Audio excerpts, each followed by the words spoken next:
கிருபையின் நல்லாண்டவரே, இறக்குமுறை நல்லவர்களாகவே உமக்கு அதிகமாக நன்றி சொல்கிறோம். இன்றைக்கு உங்களுடைய ஆலயத்திலே நாங்கள் உண்மை ஆராதிக்கும்படி எங்களை இந்த இடத்திலே நீர் கொண்டு வந்ததற்காக நன்றியப்பா. ஆண்டவரே, எங்களுடைய வாழ்க்கையில் பலவிதமான தடைகள், பலவிதமான பிரச்சனைகள், பலவிதமான போராட்டங்கள், இவைகளெல்லாம் நாங்கள் காரணம் சொல்லி ஆண்டவரே, இது உன்னுடைய பரிசுத்தத்துக்கு முன்பதாக, உன்னுடைய மகிமைக்கு முன்பதாக நாங்கள் ஆண்டவரே எங்களுடைய சொந்த காரணங்களை சொல்லி நாங்கள் சாக்குவோம் சொல்லுவோம். எதற்கும் இடைப்படாமல் ஆண்டவரே ஒரு இருதயத்தோடு இன்றைக்கும் நாங்கள் நேரம் எடுத்து உங்களுடைய வார்த்தையை கவனிக்க ஆண்டவரே, எங்களுடைய விசுவாச வாழ்க்கையில நாங்கள் உறுதியாக நிலைத்திருக்க நீர் எங்களுக்கு தந்தார்கள். இன்றைக்கும் நாம் நேரம் எடுத்து தியானிக்க போகிற உங்களுடைய வேத வார்த்தைகள் எங்களுடைய உள்ளத்தில் கிரியை செய்யும். நாங்கள் அந்த வசனத்தினால் ஆண்டவரை தூண்டப்பட, எங்களுடைய மனக்கண்கள் திறக்கப்பட நாங்கள் சொல்லி நீரே எங்களோடு உங்களுடைய பிரசன்னத்தை தந்து வழிநடத்த வேண்டுமா கர்த்தராகிய இயேசு கிறிஸ்துவின் உன்னதமான நாமத்திலே வேண்டி ஜெபிக்கிறோம். ஜீவனுள்ள நல்ல பிதாவே, ஆமென்.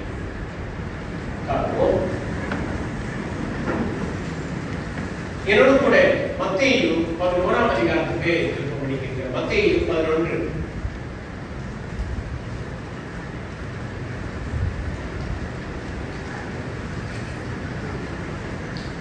மத்தேயு 11.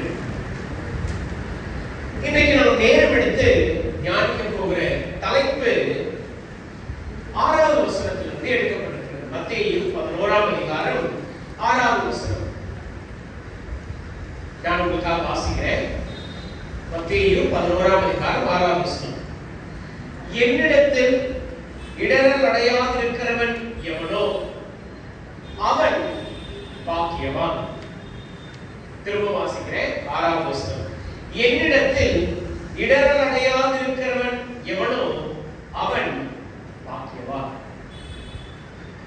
இன்றைக்கும் இந்த ஒரு வசனத்தை மையமாக கொண்டு, தலைப்பாக கொண்டு நாம நேரம் எடுத்து ஆண்டவருடைய வார்த்தையை, இந்த வார்த்தைகளை யார் என்று சொன்னார்? இந்த வார்த்தையினுடைய பின்னணி என்ன, என்ன சூழ்நிலை, அதை நம்ம சற்று நேரம் எடுத்து வாசிப்போம் என்றால் இந்த வார்த்தையினுடைய முழு சாராம்சத்தை நாம் புரிந்து கொள்வதற்கு உதவியாக இருக்கும். வாசிக்கிறோம் பாருங்க. மத்தேயு 11ஆம் அதிகாரம். இங்கே ஆண்டவராகிய இயேசுவானவர் தம்முடைய ஊழியத்திற்கென்று தேவனுடைய ராஜ்யத்தின் சுவிசேஷத்தை பிரசங்கிப்பதற்காக 12 சீஷர்களை தெரிந்து கொள்கிறார். தெரிந்து கொண்டது மாத்திரமல்ல, அவர்களுக்கு கட்டளை கொடுத்து நீங்கள் போய் உபதேசியுங்கள், நீங்கள் போய் தேவனுடைய ராஜ்யத்தை குறித்து பிரசங்கியுங்கள், பிணியாளிகளை அதே சமயத்தில் வியாதியஸ்தர்களை குணமாக்கும்படியான அந்த வல்லமையை ஆண்டவராகிய இயேசுவானவர் சீஷர்களுக்கு கொடுத்தார். அதை 9 முதல் வசனத்தில் வாசிக்கிறோம். இயேசு தம்முடைய 12 சீஷர்களுக்கு கட்டளை கொடுத்து முடித்த பின்பு அவர்களுடைய பட்டணங்களில் உபதேசிக்கவும் பிரசங்கிக்கவும் அவ்விடம் விட்டு போனார். சோ இங்கே சீஷர்கள் ஒருபுறம் பிரசங்கிக்க, சுவிசேஷத்தை சொல்ல போனார்கள். அதே சமயத்தில் ஆண்டவராகிய இயேசுவானவரும் இன்னொரு ஒரு இடத்துக்கு போய் பிரசங்கிக்கவும் சுவிசேஷத்தை உபதேசிக்கவும் போனார். இப்போ என்ன நடக்குது அப்படின்னு பாத்தீங்கன்னா, யோவான் காவலில் வைக்கப்படுகிறார். யார் இந்த யோவான்? இயேசுவானவருடைய 12 சீஷர்களில் ஒருவரா? இல்லை. இந்த யோவான் ஆண்டவராகிய இயேசுவானவருக்கென்று வழியை ஆயத்தப்படுத்தும்படியாக நியமிக்கப்பட்ட ஒரு தூதன். இன்னும் சொல்ல போனா ஒரு வேலைக்காரன், ஒரு பிரசங்கியாளர், அதாவது யோவான் ஸ்நானகன். இங்கே யோவான் ஸ்நானகன் காவலில் வைக்கப்படுகிறார். ஏன் காவலில் வைக்கப்படுகிறார்? இதனுடைய பின்னணியை நம்ம பார்க்கிறோம். எங்க? மார்க்கு 6ஆம் அதிகாரம். மார்க்கு 6ஆம் அதிகாரம்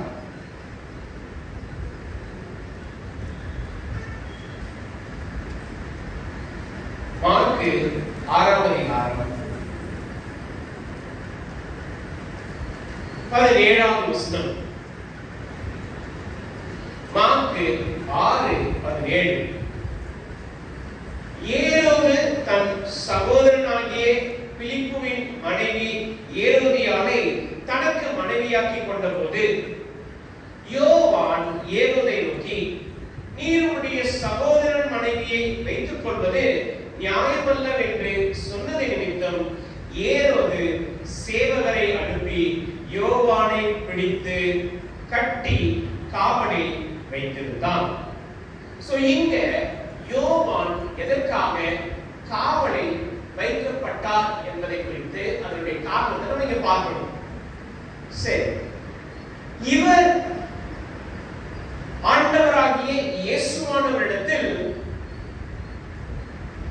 தம்முடைய 2 சீஷர்களை அனுப்பி என்ன பண்றாருன்னா, விசாரித்து வரும்படி ஆண்டவராகிய இயேசுவானவரிடத்தில் ஆட்களை அனுப்புகிறார். ஏன் அனுப்புறாரு? நீங்க வாசிக்க பாருங்க, மத்தேயு 11ஆம் அதிகாரம். ஓகே, நம்ம இதை கொஞ்சம் அங்கங்க ஒரு சில வசனங்களை நம்ம மையப்படுத்தி நம்ம படிக்க போகிறோம். இங்க இந்த யோவான் ஸ்நானகன் தம்முடைய சீஷரில் 2 பேரை அனுப்புகிறார். ஓகே, வாசிக்க பாருங்க 2ஆம் வசனம். அத்தருணத்தில் காவலில் இருந்த யோவான் கிறிஸ்துவின் கிரியைகளை குறித்து கேள்விப்பட்டு தன் சீஷரில் 2 பேரை அனுப்பி 2 பேரை அழைத்து, வருகிறவர் நீர்தானா அல்லது வேறொருவர் வர காத்திருக்க வேண்டுமா என்று அவரிடத்தில் கேட்கும்படி அனுப்பினார். என்ன ஒரு ரொம்ப ஸ்ட்ரெயிட்டான ஒரு விஷயம் பாருங்க. இங்கே இந்த யோவான் ஸ்நானகன் ஆண்டவராகிய இயேசுவானவரிடத்தில் தம்முடைய சீஷர்களை அனுப்பி இந்த ஒரு கேள்வி கேட்கிறார். வருகிறவர் நீர்தானா அல்லது வேறொருவர் வர காத்திருக்க வேண்டுமா என்று அவரிடத்தில் கேட்கும்படி அனுப்பினார். இப்போ இந்த கேள்விக்கான பதிலை நாம தெரிந்து கொள்ள வேண்டும் என்றால் இதை நாம ஒரு வித்தியாசமான ஒரு கண்ணோட்டத்தோடு கவனிக்க வேண்டும். இங்கே யோவான் ஸ்நானகன் கேட்கிற கேள்விக்கு ஆண்டவராகிய இயேசுவானவர் நேரடியாக பதில் சொல்ல மாட்டார். மாறாக அவருடைய பதில் மிகவும் வித்தியாசமாக, அதே சமயத்துல ஆச்சரியப்படக்கூடியதாக இருக்கிறது. ஆனா அதை நம்ம படிக்கிறதுக்கு முன்பதாக இந்த யோவான் ஸ்நானகன் குறித்து அவருடைய வாழ்க்கை, அவருடைய குணாதிசயம், அதே சமயத்துல அவர் என்னென்ன காரியங்களை செய்தார் என்பதை குறித்து நம்ம இன்றைக்கு கவனமாக படிப்போம். ஓகே, இங்கே யோவான் ஸ்நானகன் ஆண்டவராகிய இயேசுவானவரை குறித்து இந்த ஒரு கேள்வியை கேட்கிறார் என்றால் ஏதோ ஒரு காரணம், நிச்சயமா ஏதோ ஒரு இக்கட்டான ஒரு சூழ்நிலை இருக்கும். என்ன சூழ்நிலை? இப்போ யோவான் ஸ்நானகன் காவல்ல இருக்கிறார், அதாவது சிறைச்சாலையில இருக்கிறார். இவருடைய வாழ்க்கையில தான் யாரை அதிகமாக மேன்மையாக உயர்வாக எண்ணினாரோ அந்த நபரிடத்தில் தன்னுடைய கேள்வியை வைக்கிறார். வருகிறவர் நீர்தானோ அல்லது வேறொருவர் வர இதுக்கு எனக்கு பதில் வேண்டும் ஆண்டவரே அப்படின்ட்டு சீஷர்கள் அனுப்புகிறார். ஆனா இதுக்கு முன்னாடி யோவானை குறித்து நம்ம படிப்போம். யோவான் படிக்கிறோம், மத்தேயு 3ஆம் அதிகாரம். இந்த யோவான் ஸ்நானகன் யார்? இவர் என்ன செய்து கொண்டு வந்தார்? இவருடைய ஊழியம் என்ன? இவருடைய குணாதிசயம் என்ன? இவருடைய நம்பிக்கை என்ன? இவர் ஆண்டவராகிய இயேசு கிறிஸ்துவின் மீது உண்மையான ஆழமான விசுவாசத்தை பெற்றிருந்தாரா? இது எல்லாம் படிக்கும் பொழுது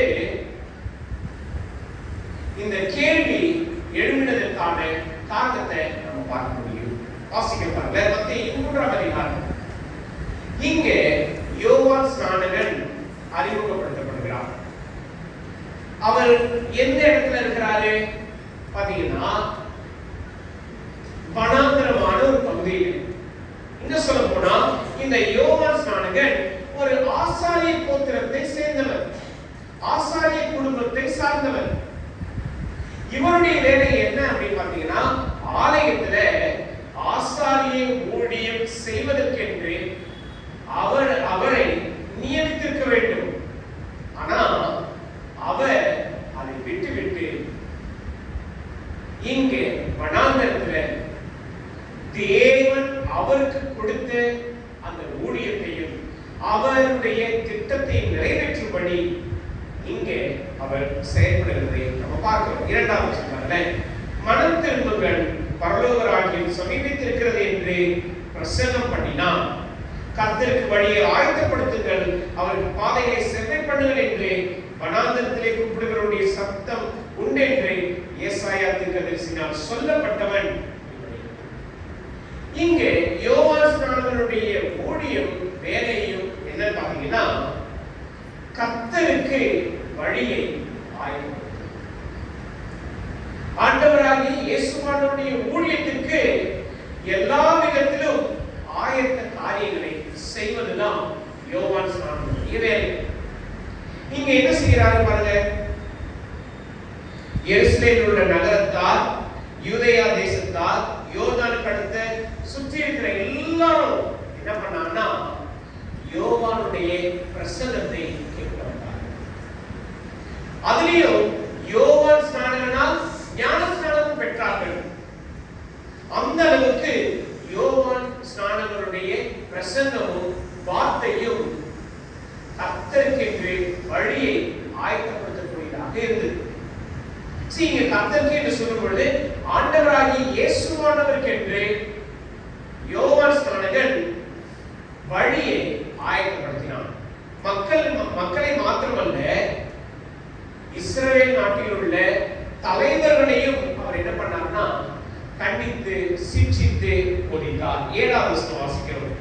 பரிசேயரிலும் சதுசேயரிலும் அநேக தன்னிடத்தில் ஞானஸ்நானம் பெறும்படி வருகிறதை கண்டு, மக்கள் மாத்திரமல்ல, பரிசேயர், சதுசேயர், வேதபாரகர் எல்லாரும், அதாவது இவங்க மத தலைவர்கள், இவங்களும் யோவான் ஸ்நானகனுடைய பிரசங்கத்தை கேட்டு மனம் திரும்பி ஞானஸ்நானம் பெற்றுக்கொள்ளும்படி வருகிறார்கள். சோ இங்க யோவான் ஸ்நானகனுடைய ஊழியமும் அவருடைய பிரசங்கமும் எதை சார்ந்தது இருந்தது என்றால் 2 காரியம். ஒன்று, மனம் திரும்பும். 2வது, ஆண்டவராகிய இயேசுவானவருக்கு என்று வழியை ஆயத்தப்படுத்தும். இங்கே அவருடைய குணாதிசயத்தையும் அவர் வாழ்ந்த வாழ்க்கையையும் பார்க்கிறோம். பாருங்க, எங்க 4ஆவது வசனம், மத்தேயு 3ஆம் அதிகாரம் 4ஆவது வசனம் வாசிக்கிறோம். இந்த யோவான் ஒட்டக மயிர் உடையை தரித்து தன் அறையில் வார்க்கச்சையை கட்டி கொண்டிருந்தான். வெட்டுக்கிளியும் காட்டுத்தேனும் அவனுக்கு ஆகாரமாய் இருந்தது. அதாவது ரொம்ப எளிமையான சாதாரணமான ஒரு வாழ்க்கையை வாழ்ந்தார். அவருடைய செயல்பாடுகளை பார்க்கும் பொழுது முற்றிலும் ஒரு எளிய மனிதனாக, சாதாரண மனிதனாக அவர் வாழ்ந்திருந்தார். எந்த ஒரு ஆடம்பரமோ இல்ல எந்த ஒரு வேட்டிமையோ இல்ல நான் லேவி கோத்திரத்தை சேர்ந்தவன், ஆசாரிய ஊழியத்தை செய்யக்கூடிய அந்த அதிகாரத்தை இருக்கு, அதெல்லாம் சொல்லவே இல்லை. ரொம்ப எளிமையான சாதாரண ஒரு வாழ்க்கையை வாழ்ந்தார். அடுத்து என்னுடைய குணாதிசயங்கள் குறித்து நம்ம பார்த்தோம் என்றால் அதை நம்ம மார்க் 6ஆம் அதிகாரத்தில் நம்ம படிக்கிறோம். 20வது வசனம், மார்க் 6ஆம் அதிகாரம் 20வது வசனம். அது என்னென்றால், யோவான் நீதியும் பரிசுத்தம் உள்ளவனும் என்று ஏரோது அறிந்து. எளிமையான வாழ்க்கையை வாழ்ந்தது மாத்திரமல்ல, யோவான் நீதியும் பரிசுத்தம் உள்ளவனுமாய் தன்னுடைய வாழ்க்கையை நடத்தினார்.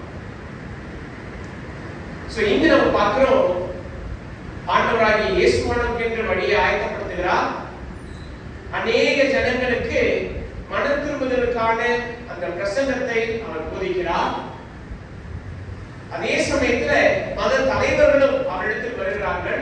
அவர் எல்லாருக்கும் ஞானஸ்நானம் கொடுக்கிறார். அதுக்கப்புறம் அவருடைய வாழ்க்கை முறைமையை நம்ம பார்க்கிறோம்.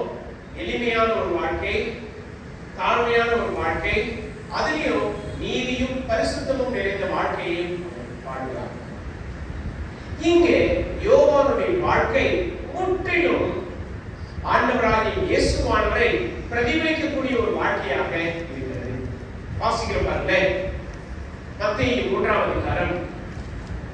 இங்கே ஆண்டவராகிய இயேசுவானவரை குறித்து யோவான் ஸ்நானகன் என்ன சொல்கிறார்? 11ஆவது வசனம். மனம் திரும்புதலுக்கென்று நான் ஜலத்தினால் உங்களுக்கு ஞானஸ்நானம் கொடுக்கிறேன். கவனமாக படிக்கிறோம். எனக்கு பின் வருகிறவரும் என்னிலும் வல்லவராய் இருக்கிறார். அவருடைய பாத ரட்சைகளை சுமக்கிறதற்கு நான் பாத்திரமல்ல. அவர் பரிசுத்த ஆவியினாலும் அக்கினியினாலும் உங்களுக்கு ஞானஸ்நானம் கொடுப்பார். இங்கு யோவான் ஸ்நானகன் ஆண்டவராகிய இயேசுவானவரை குறித்து எவ்வளவு நேர்மையாக சொல்கிறார் பாருங்க. இந்த வார்த்தையை கவனிக்கிறோம். எனக்கு பின் வருகிறவரும் என்னிலும் வல்லவராய் இருக்கிறார். இதுல சொல்றாரு, அவருடைய பாத ரட்சைகளை சுமக்கிறதுக்கு நான் இங்கே ஜலத்தினால் ஞானஸ்நானம் கொடுக்கிறேன், அவர் உங்களுக்கு பரிசுத்த ஆவியினால ஞானஸ்நானம் கொடுப்பார். இப்ப இதெல்லாம் சொல்லிட்டு இருக்கும் பொழுது 13ஆம் வசனத்தை வாசிக்கிறோம். அப்பொழுது யோவானா ஞானஸ்நானம் பெறுவதற்கு இயேசு கலிலேயாவை விட்டு யோர்தானுக்கு அருகே அவரிடத்தில் வந்தார். யோவான் அவருக்கு தடை செய்து, நான் முன்னாலே ஞானஸ்நானம் பெற வேண்டியதா இருக்க நீ என்னிடத்தில் வரலாமா? ஆண்டவராகிய இயேசுவானவர் வந்த உடனே யோவான் ஸ்நானகன் அறிந்து கொண்டார். இவர் யார்? இவர் எப்படிப்பட்டவர்? இவர் என்கிட்ட ஞானஸ்நானம் பெறும்படி வரலாமா? பார்த்த உடனே யோவான் ஸ்நானகன் அறிந்து கொண்டார். ஓகே, இந்த ஒரு பகுதியை நம்ம புரிஞ்சுக்கணும் அப்படின்னா யோவான் 1ஆம் அதிகாரத்துக்கு நம்ம திரும்பணும். யோவான் 1ஆம் அதிகாரம். இங்கே ரொம்ப அற்புதமான விதத்தில் யோவான் அவர்கள் ஆண்டவராகிய இயேசுவானவரை அறிந்து விசுவாசித்திருக்கிறார். ஓகே, யோவான் 1ஆம் அதிகாரம்.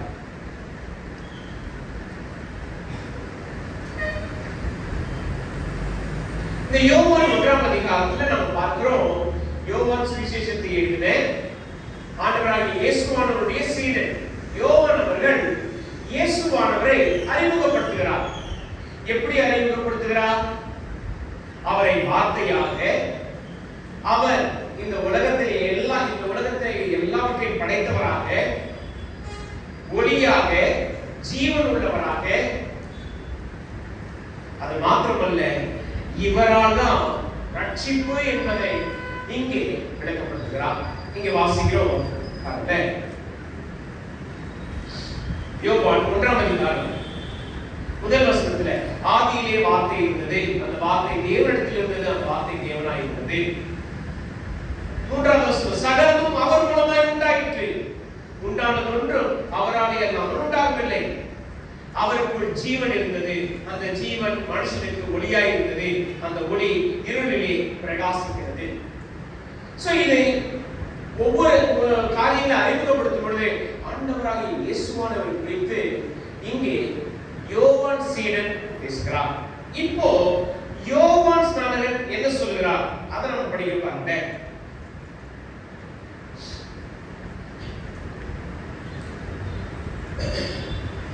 யோவான் 1ஆம் அதிகாரம்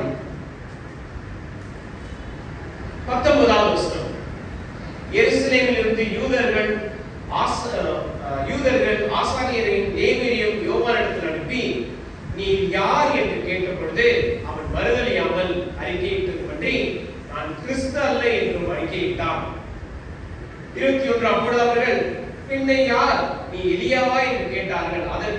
நான் அவனல்ல என்றான். நீ தீர்க்கதரிசியானவரா என்று கேட்டார்கள். அதற்கு அல்ல என்றான். அவர்கள் பின்னும் அவரை நோக்கி, நீ யார்? எங்களை அனுப்பினவர்களுக்கு நான் உங்கள் உத்தரவு சொல்லும்படிக்கு உம்மை குறித்து என்ன சொல்லுகிறீர்கள் என்று கேட்டார்கள். அதற்கு அவன், கர்த்தருக்கு வழியை செவ்வை பண்ணுங்கள் என்று ஏசாயா தீர்க்கதரிசி சொன்னபடியே நான் வனாந்தரத்தில் கூப்பிடுகிறவனுடைய சத்தமாய் இருக்கிறேன். இங்கே யோவான் ஸ்நானகன் தன்னை எப்படி அறிமுகப்படுத்துகிறார்? நான் வனாந்தரத்துல கேட்கப்படுகிற ஒரு சத்தம். நான் கிறிஸ்து கிடையாது, நான் எலியா கிடையாது, தீர்க்கதரிசி கிடையாது. நான் வனாந்தரத்தில் கேட்கப்படுகிற வந்தவர்களுக்கு என்ன சொல்றார் பாருங்க. 26வது வசனம். யோவான் அவர்களுக்கு பிரதியுத்தரமாக, நான் ஜலத்தினாலே ஞானஸ்நானம் கொடுக்கிறேன்.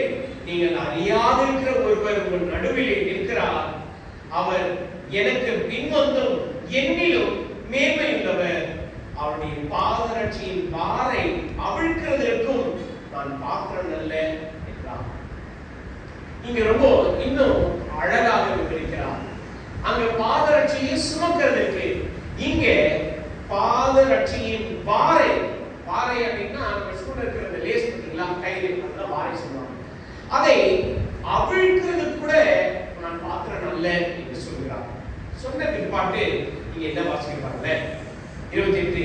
இவைகளை யோர்தானுக்கு அக்கறையில் யோவான் ஞானஸ்நானம் கொடுத்த பெத்தாபாரிலே நடந்தன. மறுநாளிலே யோவான் இயேசுவை தன்னிடத்தில் வர கண்டு, இதோ உலகத்தின் பாவத்தை சுமந்து தீர்க்கிற தேவான். இங்கே யோவான் ஸ்நானகன் ஆண்டவராகிய இயேசுவானவரை கண்ட அந்த நிமிடத்திலே, இவர்தான் உலகத்தின் பாவத்தை சுமந்து தீர்க்கிற தேவான்.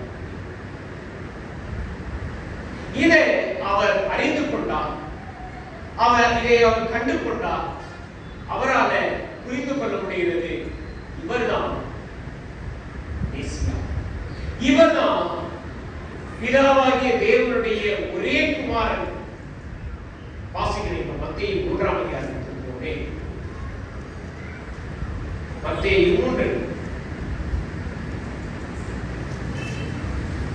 3:16 வசனம். இயேசு ஞானஸ்நானம் பெற்று ஜலத்திலிருந்து கரையேறின உடனே இதோ வானம் அவருக்கு திறக்கப்பட்டது. தேவாவி புறாவை போல இறங்கி தன்மேல் வருகிறதை கண்டார். அன்றைய வானத்திலிருந்து ஒரு சத்தம் உண்டாகி, இவரே என்னுடைய நேசகுமாரன், இவரை பிரியமாய் இருக்கிறேன் என்று. இந்த சத்தத்தை, இந்த வார்த்தையில அந்த இடத்தில் இருந்த யோவான் ஸ்நானகன் கேட்டார். பிதாவானவர் தம்முடைய குமாரனை குறித்து சொல்லப்பட்ட ஒரு உறுதியான அங்கீகாரம். என்ன சொல்றாரு? இவர் என்னுடைய நேசகுமாரன், இவரில் பிரியமாய் இருக்கிறேன் என்ற அந்த சத்தம் அவருக்கு. இங்க யோவான் ஸ்நானகனுடைய வாழ்க்கை செயல்பாடுகள் எல்லாவற்றையும் பார்க்கும் பொழுது,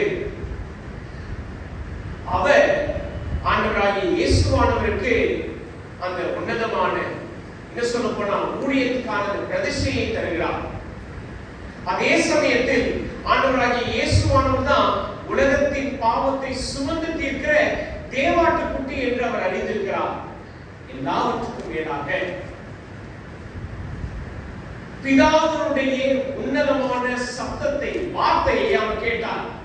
அவருடைய அங்கீகாரத்தை அவரே நேரடியாக சாட்சி கொடுத்தார். பிதா சொன்ன வார்த்தை இது, இவர் என்னுடைய நேசகுமாரன். இங்கே யோவானுடைய வாழ்க்கையில ஆண்டவராகிய இயேசுவானவருக்கு என்று அவர் ஆயத்தப்படுத்தின ஒவ்வொரு செயல்களும் மிகுந்த விசுவாசத்தோட, நம்பிக்கையோட, ஆழமான உறுதியோட. இன்னொரு தருணத்திலேயே நம்ம பார்க்கிறோம். யோவான் 3ஆம் அதிகாரம் பாருங்க. இது ரொம்ப இன்னும் இன்ட்ரெஸ்டிங்கான ஒரு பகுதி. யோவான் 3ஆம் அதிகாரம்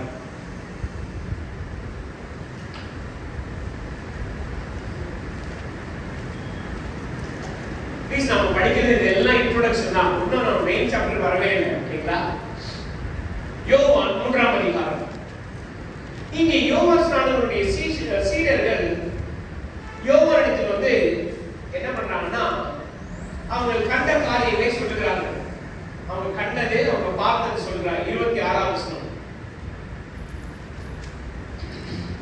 அவர்கள் யோவானிடத்தில் வந்து, ரபி, உன்னுடனே கூட யோர்தானுக்கு அக்கறையில் ஒருவர் இருந்தாரே, அவரை குறித்து நீரும் சாட்சி கொடுத்தீரே, இதோ அவர் ஞானஸ்நானம் கொடுக்கிறார், எல்லாரும் அவரிடத்தில் போகிறார்கள் என்றார்.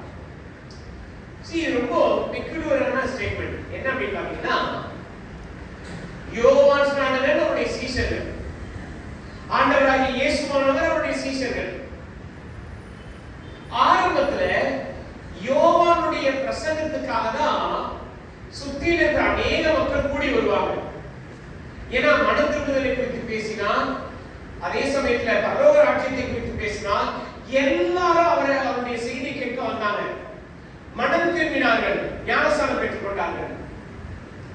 இப்போ என்ன நடக்குதுன்னா, ஆண்டவராகிய இயேசுவானுடைய பிரசங்கத்தை கேட்டு இப்போ அநேக ஜனங்கள் அவரை பின்பற்றி போகிறார்கள். இப்போ யோவான் ஸ்நானகனுடைய சீஷர்கள் என்ன பண்றாங்கன்னா, வந்து அவங்க தலைவர்கிட்ட யோவான் ஸ்நானகன் சொல்றாங்க, முதல்ல பாருங்க, நீங்க யோர்தான்ல ஒருத்தர் ஞானஸ்நானம் கொடுத்தீங்கல்ல, அவர் வந்து இந்த இடத்துல பிரசங்கிக்கிறாரு, அவரை அநேக ஜனங்கள் பின்பற்றுகிறார்கள், அவர் எல்லாருக்கும் ஞானஸ்நானம் கொடுக்கிறாரு. ஆனா நம்மளுக்கும் நம்மளை தேடியோ ஒருத்தர் வர மாட்டாங்க, யாரும் இங்க இல்லவே இல்லை. புரியுதுங்களா? இங்க இந்த சீஷர்கள் யோவான் ஸ்நானகன் சொல்றாங்க, நீங்க முன்னாடி எல்லாம் பேசுனீங்க, உங்க சத்தத்தை கேட்க, உங்க பிரசங்கத்தை கேட்க வந்தாங்க, இப்போ யாருமே வரலையே. யோவானுடைய சீஷர்கள் உண்மையிலேயே என்ன பண்றாங்கன்னா, அக்கறை ஒரு பக்கம் இருந்தாலும் உள்ளத்துல பொறாமை. என்னடா நம்மளுடைய போதகரை தேடி நம்மளை தேடி ஒருத்தர் வரலையே, எல்லாம் இயேசுவையும் அவரை சார்ந்தவங்க போறாங்களே. இங்க யோவான் ஸ்நானகனுடைய பதிலை பார்க்கிறேன். 27. யோவான் பிரதியுத்தரமாக, பரலோகத்திலிருந்து ஒருவனுக்கு கொடுக்கப்பட்டால் ஒழிய அவன் ஒன்றையும் நீங்க சொல்றது உலக பிரகாரமான ஒரு காரியம், உலக பிரகாரமான ஒரு சிந்தனை. இப்படிப்பட்ட ஒரு கிருபை பரலோகத்திலிருந்து ஒருவருக்கு கொடுக்கப்படாவிட்டால் யாரும் செய்ய. அடுத்தது வாசிக்கிறேன் 28. நான் கிறிஸ்துவல்ல, அவருக்கு முன்னாக அனுப்பப்பட்டவன். இங்க யோவான் ஸ்நானகனுடைய சீஷர்கள் யோவானை ரொம்ப மேன்மையா பார்க்கறாங்க. ஆனா யோவான் ஸ்நானகன் தன்னை எப்படி பார்த்தாரு? நான் கிறிஸ்து கிடையாது, நான் அவருக்கு முன்பாக அனுப்பப்பட்டவன். அனுப்பப்பட்டவன் என்றாலே ஊழியக்காரன், வேலைக்காரன். நான் வனாந்தரத்துல கூப்பிடுகிறவனுடைய சத்தம். நான் தான் உங்ககிட்ட சொல்லிட்டேன்ல, பாருங்க என்ன சொன்னாரு, நான் கிறிஸ்துவல்ல, அவருக்கு முன்பாக அனுப்பப்பட்டவன் என்று நான் சொன்னதற்கு நீங்களே சாட்சி. அடுத்ததாக இங்கு வாசிக்கிறோம் 30ஆம் வசனம். அவர் பெருகவும் நான் சிறுகவும். இது யோவான் ஸ்நானகன் பெற்றிருந்த ஒரு ஆழமான உறுதியான சீஷத்துவம். நான் முன்னாடி செஞ்சிருந்தாலும் நான் இப்ப என்னவா இருக்கணும்? நான் சிறுகி, அதாவது தாழ்மையா இருக்கணும். நான் சிறுக, அதாவது நான் அந்த அளவுக்கு மேன்மையானவன் கிடையாது, நான் அந்த அளவுக்கு வளர்ந்தவன் கிடையாது, நான் இனியா ஆண்டவராகிய இயேசு கிறிஸ்து தான் பெருகணும் அப்படின்ட்டு அவருடைய உள்ளத்தின் விசுவாசத்தை வெளிப்படுத்துகிறார். அடுத்து வாசிக்கிறோம் 31. உன்னதத்திலிருந்து வருகிறவர் எல்லாரிலும் மேலானவர், பூமியிலிருந்து உண்டானவன், பூமியின் தன்மையுள்ளவனாய் இருந்து பூமி கடுத்தவர்களை பேசுகிறான். பரலோகத்திலிருந்து வருகிறவர் எல்லாரிலும் மேலானவர், தாம் கண்ட கண்டதையும் கேட்டதையும் சாட்சியாக சொல்லுகிறார். அவருடைய சாட்சியை ஒருவனும் ஏற்றுக்கொள்வதில்லை. அவருடைய சாட்சியை ஏற்றுக்கொள்கிறவன் தேவன் சத்தியம் உள்ளவர் என்று முத்திரை போட்டு நிச்சயப்படுத்துகிறான். தேவனால் அனுப்பப்பட்டவர் தேவனுடைய வார்த்தைகளை பேசுகிறார். தேவன் அவருக்கு தமது ஆவியை அளவில்லாமல் கொடுத்திருக்கிறார். இங்கே யோவான் ஸ்நானகன் ஆண்டவராகிய இயேசுவானவரை குறித்து இவ்வளவு விளக்கம் சொல்றார். அடுத்தது, பிதாவானவர் குமாரனின் அன்பாய் இருந்து எல்லாவற்றையும் அவர் கையில் ஒப்பு கொடுத்திருக்கிறார். குமாரனிடத்தில் விசுவாசமாய் இருக்கிறவன் நித்திய ஜீவனை உடையவனாய் இருக்கிறான். குமாரனை விசுவாசியாதவனோ ஜீவனை காண்பதில்லை, தேவனுடைய கோபம் அவன் மேல் நிலைத்திருக்கும். இங்க யோவான் ஸ்நானகன் ஆல் இன் ஒன் ஷாட் எல்லாரும் ஒரே இதுல ஆண்டவராகிய இயேசுவானவர் குறித்து, பிதாவை குறித்து, விசுவாசத்தை குறித்து, நித்திய ஜீவனை குறித்து முழுக்க அவர் இந்த பகுதியில ஏன்னா இது எல்லாம் செய்வதற்கு ஆண்டவராகிய இயேசுவானவர் ஒருவரால் மட்டும்தான் முடியும். நான் அதற்கு அடைக்கப்பட்டவனோ அதை செயல்படுத்துவதோ என்னுடைய பொறுப்பல்ல, அது என்னுடைய தன்மை அல்ல, அது ஆண்டவராகிய இயேசுவானவர் ஒருவருக்கு. சோ இந்த அளவுக்கு யோவான் ஸ்நானகன் ஆண்டவராகிய இயேசுவானவர் மீது அவரை பற்றி அறிகிற அறிவு, விசுவாசம், தாழ்மை, தொலைநோக்கு பார்வை, எதிர்காலத்தில் அவர் என்னென்னலாம் செய்வார் எல்லாவற்றையும் அறிந்திருந்தார். இவைகள் எல்லாவற்றையும் அறிந்திருந்தார். யோவான் ஸ்நானகன் தம்முடைய சீஷர்களிடத்துல இந்த கேள்வியை கேட்கிறார். மத்தேயு 11ஆம் அதிகாரம்.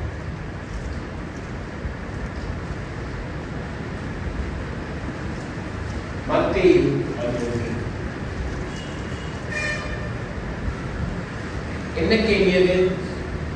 வருகிறவர் நீர்தானா அல்லது வேறொருவர் வர காத்திருக்க வேண்டுமா என்று அவரிடத்தில் கேட்கும்படி.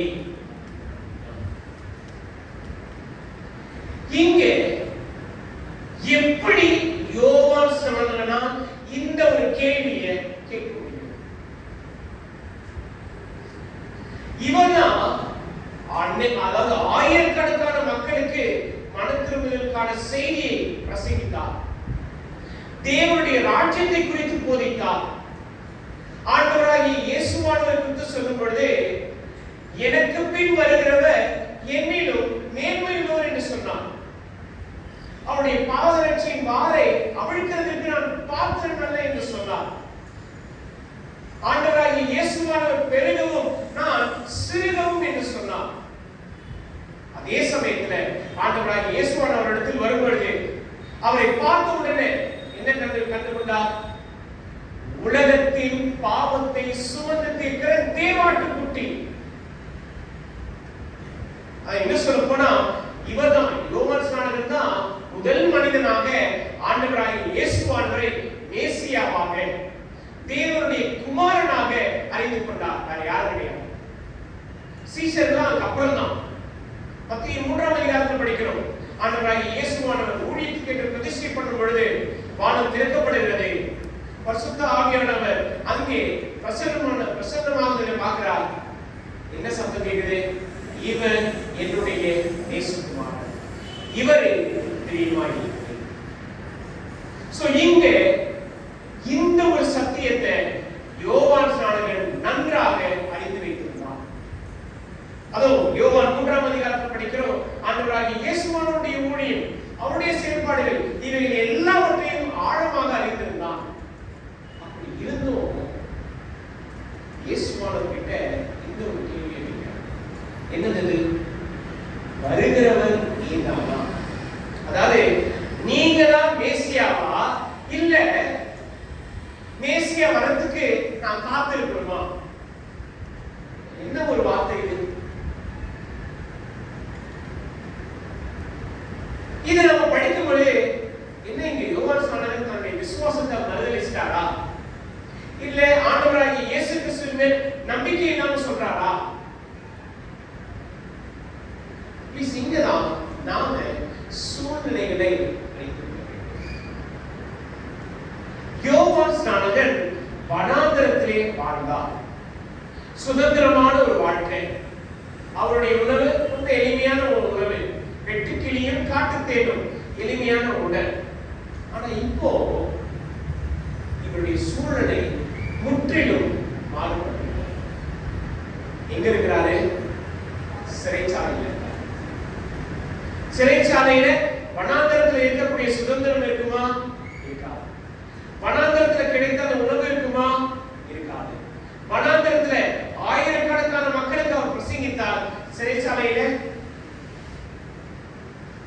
இங்கே அவருடைய சூழ்நிலை முற்றிலும். அதில் குறிப்பா இங்கே பார்க்கிறோம், யோவான் ஸ்நானகன் நீதியும் பரிசுத்தம் உள்ளவனாய் இருந்து நீதியான காரியங்களை பேசினான். அதனால ஏரோது என்ன பண்ணாங்க? பிடிச்சு அவரை சிறைச்சாலையில போட்டாங்க. சிறைச்சாலையில தன்னுடைய இக்கட்டான சூழ்நிலையில ஆண்டவராகிய இயேசு கிறிஸ்துவின் மீது உள்ள நம்பிக்கையில அவருக்கு சந்தேகம். என்ன? யோவான் ஸ்நானகனுக்கு சந்தேகம் வந்துச்சா? இயேசுவை குறித்து பேசினவருக்கு சந்தேகம் வந்துச்சா? ஆமா. பிதாவினுடைய சத்தத்தை கேட்ட மனிதன் சந்தேகப்பட்டாரா? ஆமா, சந்தேகப்பட்டார். இயேசுவுக்கு என்று ஊழியத்தை ஆயத்தப்படுத்தினவர் இந்த ஒரு சந்தேகத்துக்கு ஆளானாரா? ஆமா, ஆளானார். இங்கே அவருடைய சூழ்நிலை அவருடைய விசுவாசத்துல சந்தேகத்துக்கோ பலவீனத்துக்கோ. இங்கே யோவான் ஸ்நானகன் தன்னுடைய வாழ்க்கை இந்த சிறைச்சாலையிலே அடைக்கப்பட்டது. ஆண்டவராகிய இயேசுவானவர் இருக்கிறார். அவருடைய ஊழியம் பெரிய செயல்பாடு என்ன? நிச்சயமா இந்த நேரத்தில் என்ன இருக்கணும்? விடுதலை ஆக்கிஇருக்கணும். நான் அவரோடு சேர்ந்து கூட ஊழியத்தை செய்திருப்பேன். நான் அவரோடு இணைந்து இன்னும் அநேகருக்கு பிரசங்கம் பண்ணியிருப்பேன். ஆனால் ஆண்டவராகிய இயேசுவானவர் என்னை விடுதலையாக்கல, என்னை பார்க்கல, எனக்கு மறுபடியும் என்னுடைய பழைய வாழ்க்கையை கொடுக்கல.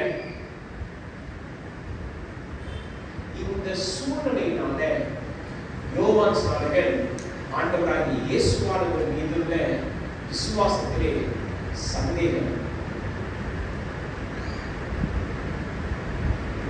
இங்க சற்று யோசித்து பாருங்க.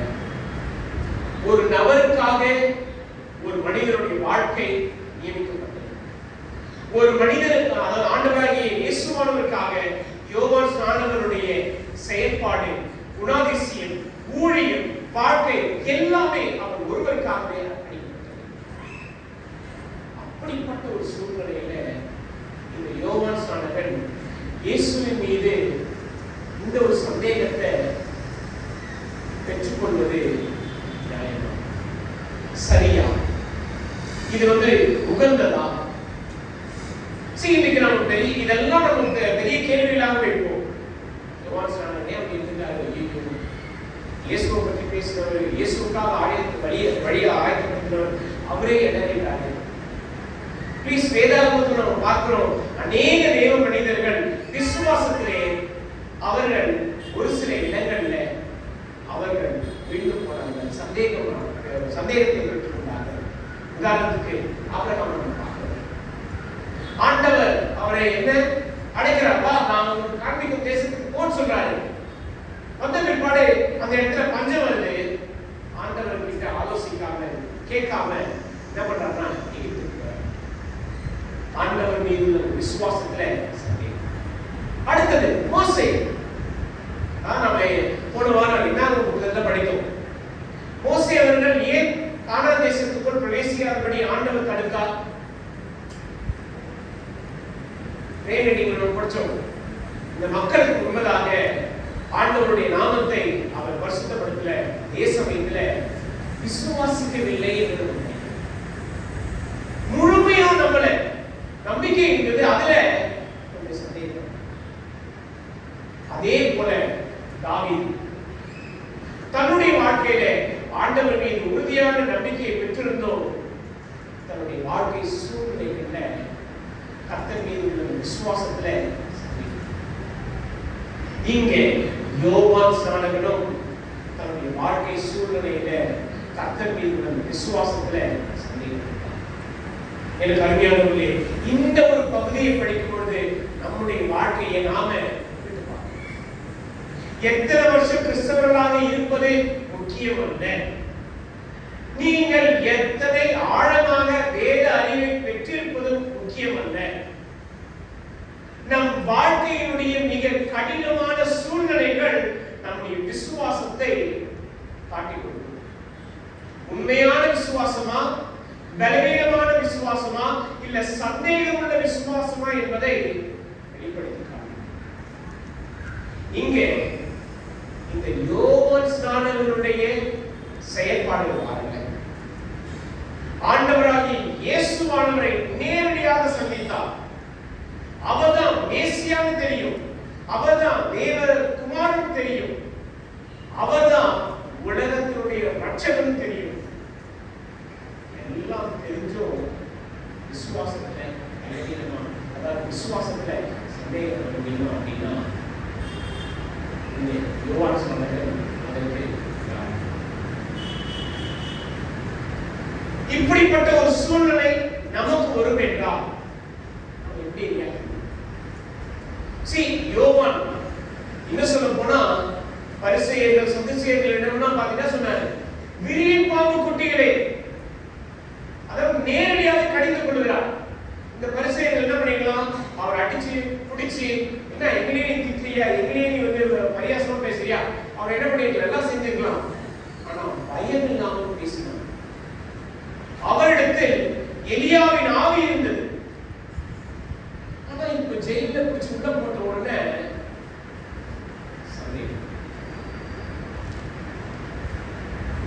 நம்ம இன்றைக்கும் ஒரு சில நேரத்தில் யோவான் ஸ்நானகன் போலதான் வெளியில போனா இயேசுக்காக நான் வாழ்வேன், இயேசுக்காக நான் உயிர் கொடுப்பேன். பிரச்சனை சூழ்நிலை வந்த உடனே ஒரு இடத்துல முடக்கி உட்கார வச்ச உடனே ஐயோ இந்த மாதிரி ஆயிடுச்சு, இயேசு என்னை காப்பாற்றுவாரா, இந்த மாதிரி ஒரு சூழ்நிலையில் மாட்டிட்டேனே, ஆண்டவர் ஏன் எனக்கு உதவி செய்யல. இன்றைக்கு ஆண்டவர் நம்முடைய வாழ்க்கையில் ஒரு சில இக்கட்டான, மிக மோசமான, மிக கடினமான சூழ்நிலைகளை அனுமதிக்கிறார் என்றால்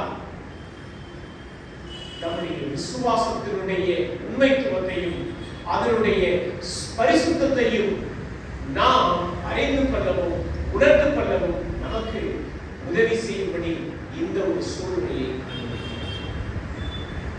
அனுமதிப்பது மாத்திரமல்ல, அதே சமயத்தில் நாம் விசுவாசத்தில் சோர்ந்து போகாமல் அந்த சந்தேகத்தை நீக்கும்படியாக அவர் உதவியும் செய்கிறார். இங்க பாருங்க, யோவான் ஸ்நானகன் பெற்றிருந்த சந்தேகத்தை ஆண்டவராகிய இயேசுவானவர் எப்படி நீக்கி போட்டார்.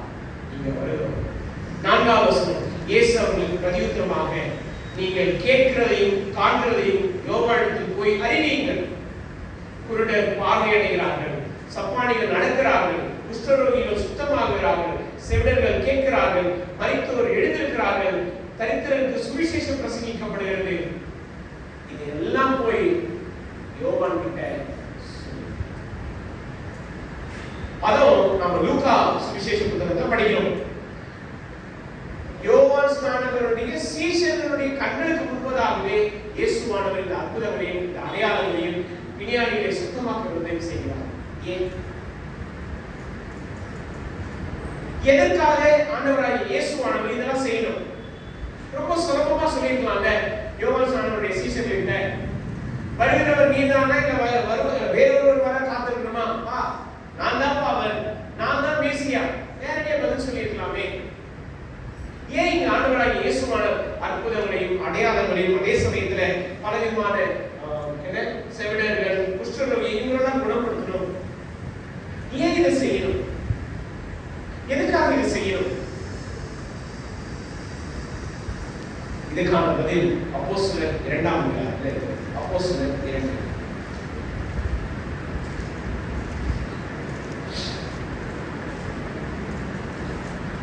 அப்போஸ்தலர் 2ஆம் அதிகாரம் 22ஆம் வசனம்.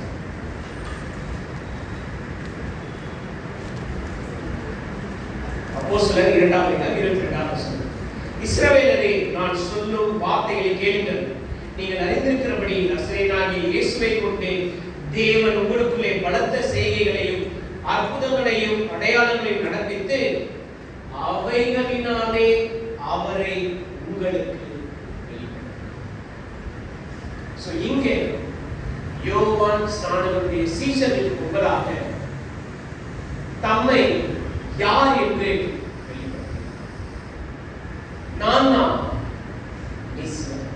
நான் தேவனுடைய குமாரன், நான் உலகத்தின் பாவத்தை சுமந்து தீர்க்கிற தேவாட்டுக்குட்டி. போய் யோவானுக்கு சொல்லுங்க. என்ன சொல்றாரு? வாசிக்கிற 6வது வசனம். என்னிடத்தில் இடரல் அடையாது இருக்கிறவன் எவனோ அவன். இங்கே ஆண்டவராகிய இயேசுவானவர் விசுவாச வாழ்க்கையில், அதோடு நம்முடைய வாழ்க்கையின் பலவிதமான சூழ்நிலையில் இடரல்கள் ஏற்படுவதற்கான வாய்ப்புகள். இந்த இடரல்கள் உங்களுக்கு வருமா? வரும். எனக்கு வருமா? வரும். நாம எல்லோருக்குமே விசுவாசத்தில் இடரல்கள் வரும். ஆனா அதுல நாம இடறி விடாமல் இருப்போம் என்றால், அதாவது நாம எந்த ஒரு சூழ்நிலையிலும் விசுவாசத்தில் சந்தேகப்படாமல் இருப்போம் என்றால் நாமே ஆசீர்வாதம். ஆனா இன்றைக்கு நம்முடைய வாழ்க்கை சூழ்நிலையில நாம எவ்வளவுலாம் சந்தேகப்படணும், எவ்வளவுலாம் கவலைப்படணும். ஐயோ, நான் ஆண்டவர்கிட்ட ஜெபம் பண்ணியிருக்கிறேன், ஆண்டவர் இது நடத்துவாரா? எனக்கு இதை கைக்குடி வர பண்ணுவாரா? இது சாத்தியமா? இது முடியுமா? எனக்கு தெரியல. என்னால இந்த ஒரு காரியத்தை புரிந்து கொள்ள முடியல. விசுவாசத்துல நாம சந்தேகம் உள்ளவர்களாக. யோவான் ஸ்நானகன் இயேசுவை குறித்து எல்லாவற்றையும் அறிந்திருந்தார். இங்கே நான் கேட்கிறேன், நாம் இயேசுவை குறித்து எல்லாவற்றையும் அறிந்து வைத்திருக்கிறோமா? என்ன கேட்டீங்கன்னா நான் இல்லைன்னு சொல்றேன். இன்னும் ஆண்டவராகிய இயேசுவானவரை பற்றி அறிந்து கொள்ள வேண்டிய அறிவு ஞானம் அநேகம் இருக்கிறது. ஆனா நம்ம கொஞ்சம் தெரிஞ்சுக்கிட்டே, நான் விசுவாசத்துலாம் வெளியே போக மாட்டேன், நான் எதுவும் தடுமாறி போக மாட்டேன், என்னுடைய விசுவாசம் ரொம்ப உறுதியா இருக்கு. பிரச்சனை, சூழ்நிலை, போராட்டம் நம்மளை சந்திக்கும் போது தெரியும் நம்முடைய விசுவாசம் எப்படி. அதிலே குறிப்பா இந்த யோவான் ஸ்நானகன் தனக்கு என்று வரும் பொழுது, தன்னுடைய உயிருக்கு ஆபத்து என்று வரும் பொழுது அவருடைய விசுவாசம் தடுமாறுகிறது. இந்த வாரம் நான் பெத்தேல் ஆஸ்திரேலியா சபையில் இருக்க ஒரு செய்தியை கேட்டேன். 15 வயதுள்ள ஒரு இளம் வாலிபனுக்கு கேன்சர். 15 வயது இளம் வாலிபனுக்கு கேன்சர். அவருடைய தாயார் கிறிஸ்தவர்கள் தான், ஆனா தேவனை தேடாதவர், ஆண்டவருடைய ஆலயத்துல அவரை தொழுது கொள்ளாதவர். ஆண்டவருக்கும் அவங்களுக்கும் இருந்த அந்த உறவு எப்போவே உடைந்து போயிடுச்சா, எப்போவே அது காய்ந்து போயிருக்கிறார். ஆனா அவங்களுடைய குடும்பத்தார், அவங்க எல்லாருமே பார்த்தீங்கன்னா ஏன், எதனால? தயவு செய்து நாம, நான் கிறிஸ்தவன், நான் இந்த சபையில இத்தனை வருஷமா இருக்கிறேன், அத்தனை வருஷமா இருக்கிறேன், நான் விசுவாசத்தில் உறுதியா இருப்பேன், நான் செயல்படுவேன். சூழ்நிலைகள் நம்மை சந்திக்கும் பொழுது, நமக்கு பாதிப்பை கொடுக்கும் பொழுது நம்ம விசுவாசம் எப்படி இருக்கும் என்பதை யாராலையும் சொல்ல முடியும். இங்க ஆண்டவராகிய இயேசுவானவர் யோவானுடைய விசுவாசத்தை ஊக்குவிக்கும்படி, பலப்படுத்தும்படி அவருடைய சீஷர்களுக்கு முன்பதாக இந்த அற்புதங்களை, இந்த காரியங்களை செய்து போய் சொல்லுங்க யோவான் கிட்ட, இந்த காரியங்கள்லாம் நடக்கிறது. யோவான் இந்த வார்த்தைகளை கேட்கிறார். நிச்சயமா இதுக்கு அடுத்த நடந்த சம்பவம் என்னன்னு நமக்கு தெரியாது. ஆனாலும் யோவான் ஸ்நானகன் தன்னுடைய விசுவாசத்துல இந்த ஒரு சூழ்நிலையில சந்தேகப்பட்டாலும் ஆண்டவராகிய இயேசுவானவர் யோவான் ஸ்நானகனை அழைத்துக் கொள்ள, யோவான் ஸ்நானகனை திட்டல, குறை சொல்லல, நிந்திக்கல, மாறாக எனக்கு அருமையானவர்களே, இன்றைக்கும் ஆண்டவராகிய இயேசுவானவர் நமக்கும் அவ்வளவாக உதவி செய்ய வல்லவராக இருக்கிறார். நாம யாரும் விசுவாசத்தில் ரொம்ப உறுதியானவர்கள் கிடையாது. நாமளும் தடுமாறும், நாமளும் பலவீனப்படுறோம், நாமளும் சோர்ந்து போறோம். ஆனால் ஆண்டவராகிய இயேசுவானவர் நம்முடைய விசுவாசத்தை பலப்படுத்தும்படி, மறுபடியும் விசுவாச வாழ்க்கை உறுதியாக நிலைத்திருக்கும்படி அவருடைய வார்த்தையை கொடுத்து, அவர் நம்முடைய வாழ்க்கையில செயல்படுத்தி வந்த செயல்களை, கிரியைகளை வெளிப்படுத்தி மறுபடியும் விசுவாசத்தை பிடித்துக் கொள்ளும்படி நம்ம சொல்லலாம். ஆண்டவர் முன்னாடி உதவி செஞ்சார், இப்ப எனக்கு உதவி செய்யலையே. ஆண்டவர் முன்னாடி எனக்கு செஞ்சார், இப்ப எனக்கு செய்யலையே. முன்னாடி செய்த அந்த செயல்களை எண்ணி பார்த்து நினைத்து விசுவாசத்தோட நம்ம போறோம். அதுதான் வலுவான ஒரு விசுவாசம், அதுதான் இடராத ஒரு விசுவாசம். இங்கே இயேசுவானவர் சொல்கிறார், என்னிடத்தில் இடரல் அடையாது இருக்கிறவன். இடர்ன்ற வார்த்தை என்ன பார்த்தீங்கன்னா, அதாவது நம்ம வழியில நடந்து போயிட்டே இருப்போம், திடீர்னு ஒரு கல்லு தடுக்கி நம்ம என்ன பண்ணுவோம், விழுவோம், இல்லை கடந்து போவோம். அதுதான் இந்த வார்த்தையினுடைய நம்ம வாழ்க்கையில, விசுவாசத்துல, இன்னும் ஆண்டவராகிய இயேசுவுடைய உறவில நெருங்கி சேரும்படி நம்ம போயிட்டே இருப்போம். திடீர்னு ஒரு இடரல், திடீர்னு ஒரு கடவுள், அது நம்முடைய சரீர பலவீனமா இருக்கலாம், நம்முடைய வாழ்க்கை போராட்டமாக இருக்கலாம், இல்ல பண பிரச்சனையாக இருக்கலாம், இல்ல குடும்ப சூழ்நிலையாக இருக்கலாம், எது வேணா இருக்கலாம். இதன் மத்தியில, இந்த இடர்கள் மத்தியில நாம் சந்தேகம் இல்லாமல் கர்த்தராகிய இயேசுவானவர் மீதுள்ள விசுவாசத்துல உறுதியாக இருப்போம் என்றால் நாம் ஆசீர்வதிக்கப்பட்டவர்கள். அந்த இடரலை நாம் மேற்கொள்வோம், அந்த இடரலை நாம கடந்து வருவோம். அதே சமயத்துல வெற்றியே ஆண்டவராகிய இயேசுவானவர் நீங்க யோவான் ஸ்நானத்தை குறித்து அவ்வளவு மேன்மையாக சொல்லுகிறார். வாசிக்க பாருங்க. அவர்கள் போன பின்பு, மத்தேயு 11:7, அவர்கள் போன பின்பு இயேசு யோவானை குறித்து ஜனங்களுக்கு சொன்னது என்னவென்றால், எதை பார்க்க வனாந்தரத்துக்கு போனீர்கள்? காற்றினால் அசையும் நாணலையோ? அல்லவென்றால் எதை பார்க்க போனீர்கள்? மெல்லிய வஸ்திரம் தரித்த மனுஷனையோ? மெல்லிய வஸ்திரம் தரித்திருக்கிறவர்கள் அரச மாளிகையில் இருக்கிறார்கள். என்ன சொல்றாரு? 9 எதை பார்க்க போனீர்கள்? தீர்க்கதரிசியோ? ஆம், தீர்க்கதரிசியை பார்க்கிலும் நேர்மையுள்ளவனே என்று உங்களுக்கு சொல்லுகிறேன். அது எப்படி என்றால், இதோ நான் என் தூதனை உமக்கு முன்பாக அனுப்புகிறேன், அவர் உமக்கு முன்னே போய் அந்த வழியை ஆயத்தம் பண்ணுவான் என்று எழுதிய வாக்கியத்தால் குறிக்கப்பட்டவன். இங்கு ஆண்டவராகிய இயேசுவானவர் யோவான் ஸ்நானனை குறித்து சாட்சி கொடுக்கிறார். யோவான் முற்றிலும் தன்னுடைய விசுவாசத்தை இழக்கல, முற்றிலும் ஆண்டவராகிய இயேசு கிறிஸ்துவின் மீது அந்த விசுவாசத்தை கைவிடல. ஆனால் சூழ்நிலையினால சந்தேகம் வந்தது, சூழ்நிலையினால தயக்கம் வந்தது, தடுமாற்றம் வந்தது. அதில் ஆண்டவராகிய இயேசுவானவர் தயவாய் உதவி செய்தார், தயவாய் அவருடைய ஆத்மாவை பலப்படுத்தினார். இங்கே யோவான் ஸ்நானனை குறித்து ஆண்டவராகிய இயேசுவானவர் சாட்சி கொடுக்கிறார். அது மட்டுமல்ல, 10வது வசனம் வாசிக்கலாம். 11, ஸ்திரீகளிடத்தில் பிறந்தவர்களே, யோவான் ஸ்நானனை பார்க்கிலும் பெரியவன் ஒருவனும் எழும்பினதில்லை. இந்த யோவான் ஸ்நானன் என்ன சொன்னாரு? அவர் பெருகவும் நான் சிறுகவும் என்றார். இந்த யோவான் ஸ்நானன் என்ன சொன்னாரு? ஆண்டவராகிய இயேசுவினுடைய பாதரட்சியின் வாரை அவிழ்க்கிறதுக்கு நான் பார்த்தேன் அல்ல. இங்க ஆண்டவராகிய இயேசுவானவர் யோவான் ஸ்நானனை நேர்மையாக உயர்த்தினார். இங்க கர்த்தருக்கு முன்பாக யார் தாழ்மையாக இருக்கிறார்களோ, அவர்களை கர்த்தரை உயர்த்துவார்.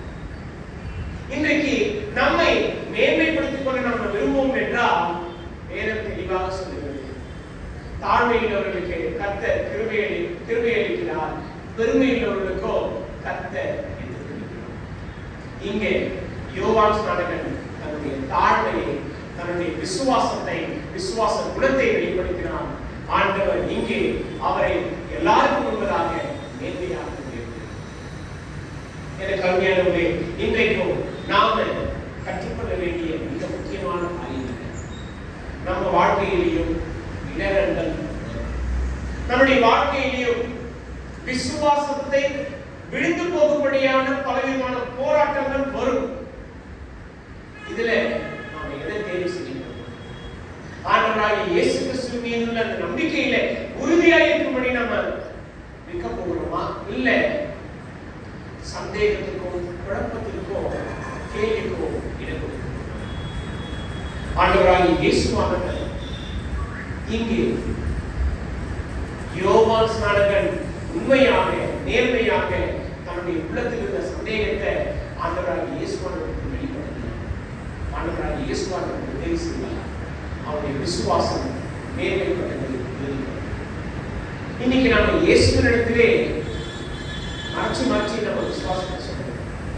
நான் வளர்ந்துட்டேன் ஆண்டவரே, எனக்கு தெரியும் ஆண்டவரே, நான் புரிஞ்சுக்கிட்டேன் ஆண்டவரே. ஆனா உண்மையிலேயே நம்ம வளர்ந்துருக்கோம். இன்றைக்கும் இந்த ஒரு காரியத்தை, சத்தியத்தை நாம உறுதியாக நம்முடைய வாழ்க்கையில ஆணையம் கர்த்தர் நமக்கு கொடுத்த அந்த விசுவாசத்துல உறுதியாக உண்மையாக சூழ்நிலைகள் எதுவாக இருந்தாலும், எப்பேற்பட்ட பலவீனங்கள் போராட்டங்கள் இருந்தாலும், என்னிடத்தில் இடரல் அடையாது இருக்கிறவன் எவனோ அவன் ஆசீர்வதிப்பான். இன்றைக்கும் நம்மை நாம் ஆராய்ந்து ஆண்டவராகிய இயேசுவானவரிடத்தில் நாம் இடரல் அடையாதவர்களாக இருப்போம் என்றால் நாமே ஆசீர்வதிப்போம். அப்படி இடறி இருப்போம் என்றால் ஆண்டவராகிய இயேசுவானவர் நமக்கு உதவி செய்ய காத்துக் கொண்டிருக்கிறார். நமக்கு உதவி செய்ய அவர் எல்லா விதத்திலும் நமக்கு துணையாக இருக்கிறார். அவரிடத்துல நம்ம உதவி கேட்கிறோம். இந்த விசுவாசத்தை பிடித்துக் கொள்ளும்படி நாம் உறுதியாக இருக்கிறோம். இன்றைக்கும் நாம கர்த்தருடைய பந்தியில இருக்கிறோம். ஆண்டவருடைய உறவில் நாம் நிலைத்திருக்கும்படி தீர்மானிக்கிறோம். இடர்கள் வரும், போராட்டங்கள் வரும், பிரச்சனைகள் வரும். அந்த விசுவாசத்துல நாம் உறுதியாக இருப்போம் என்றால் கர்த்தருடைய உறவில் அதே சமயத்தில் போராட்டங்களையும் கடந்து வர ஆண்டவர் பேசுகிறார். அப்படிப்பட்ட கூர்மையான தெளிவான நோக்கத்தோடு நம்முடைய விசுவாசத்தை கண்கள் மூடி இலக்கியமே நல்லாண்டுடைய இலக்கமுடைய கண்களுடைய நமக்கு அதிகமாக என்று சொல்லியிருக்கிறார். இன்றைக்கும் நீ கொடுக்கக்கூடிய வேத வார்த்தைகளுக்காக நன்றி. ஆண்டவர் எங்களுடைய விசுவாசத்தை நாங்கள் அவருடைய ஆராய்ந்து பார்க்கிறோம். குறிப்பா எங்களுடைய சூழ்நிலையினாலே நாங்கள் அவருடைய ஒரு சில நேரத்தில் விசுவாசத்தில் சந்தேகப்படுகிறோம், விசுவாசத்தில் பலவீனப்படுகிறோம், விசுவாசத்தில் சோர்வு கொண்டிருப்பார். இது ஆண்டவராகிய இயேசுவானவர் எங்களுக்காக உதவி செய்ய அவர் துணையாக இருக்கிறார்கள் அறிந்து கொண்டோம். இன்றைக்கும் அந்த உறவோடு, அந்த சிந்தையோடு நாங்கள் அவருடைய உறவில், அவருடைய விசுவாசத்தில் வளர பிடித்துக் கொள்ள உதவி செய்யும். இப்பொழுது நாம் நேரம் எடுத்து இது ஒரு கர்த்தராகிய இயேசுவோடு ஏற்படுத்துகிற மத்தியில் நாங்கள் முன்னேறி இருக்கிறோம். கர்த்தாவே ஆழ்ந்து இயேசு கிறிஸ்துவின் ஜெபத்தோடு சொல்லுகிறார்கள்.